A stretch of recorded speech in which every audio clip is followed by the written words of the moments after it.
بسم اللہ الرحمن الرحیم۔ السلام علیکم ورحمۃ اللہ وبرکاتہ۔ امریکہ میں ایک نوجوان کلمہ گو مسلمان تھا اور دفتر میں کام کرتا تھا۔ دفتر میں کام کرنے والی ایک امریکن لڑکی سے اس کا تعلق بن گیا اور اس کا محبت سے تعلق اتنا بڑا کہ اس نے یہ محسوس کیا کہ اب میں اس کے بغیر نہیں رہ سکتا۔ چنانچہ اس نے والدین کو پیغام بھیجا کہ میں اس سے شادی کرنا چاہتا ہوں۔ اس کے والدین نے کہا ہماری کنڈیشن ہے کہ ہم عیسائی ہیں، آپ کو اپنا دین چھوڑ کر عیسائی بننا پڑے گا۔ والدین سے قطع تعلق کرنا پڑے گا، آپ اپنے ملک واپس نہیں جایا کریں گے، جس معاشرے میں آپ رہتے ہیں اس سے بالکل آپ ملا ہی نہیں کریں گے۔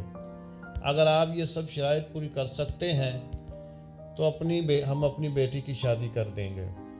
یہ اپنے جذبات میں اس قدر مغلوب الحال تھا کہ اس نے یہ تمام فوری طور پر شرائط قبول کر لی اور اس نے شادی کر لی۔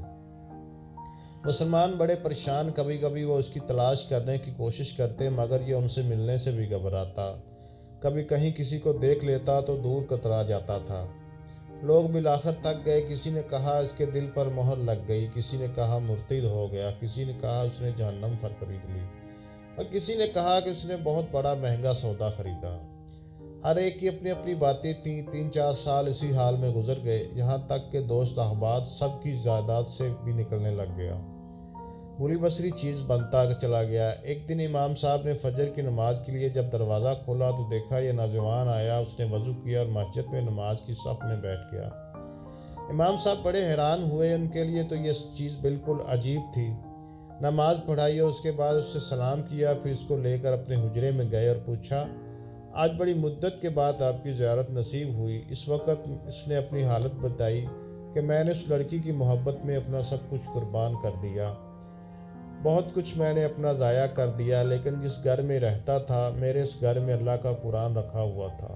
میں جب کبھی آتا جاتا اس پر میری نظر پڑتی تو میں اپنے دل میں سوچتا کہ یہ میرے مولا کا کلام ہے، یہ میرے اللہ کا قرآن ہے اور میرے گھر میں موجود ہے۔ میں اپنے نفس کو ملامت کرتا، اعمال تو میرے برے تھے لیکن دل مجھے کہا کرتا تھا کہ نہیں، جس کا میں نے کلمہ پڑھا ہے اس سے محبت ضرور کرتا ہوں، اس کی نشانی میں نے اپنے گھر میں رکھی ضرور ہے۔ اس طرح کئی سال گزر گئے۔ ایک دن میں آیا اور حسب معمول میں نے گزرتے ہوئے اس جگہ پر نظر ڈالی، مجھے قرآن نظر نہ آیا۔ میں نے اپنی بیوی سے پوچھا کہ یہاں ایک کتاب ہوا کرتی تھی، وہ کہاں ہے؟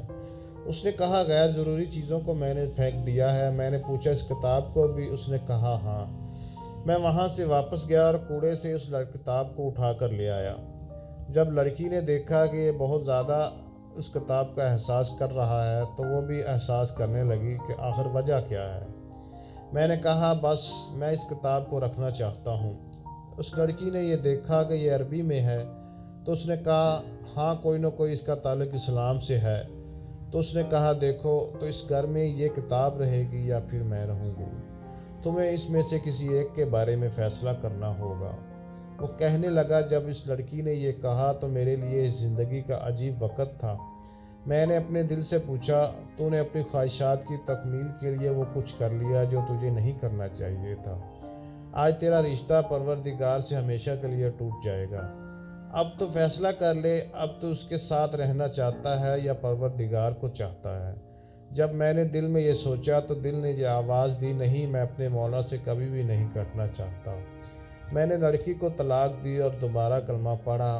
اب میں ہمیشہ کے لیے پکا مسلمان ہو چکا ہوں۔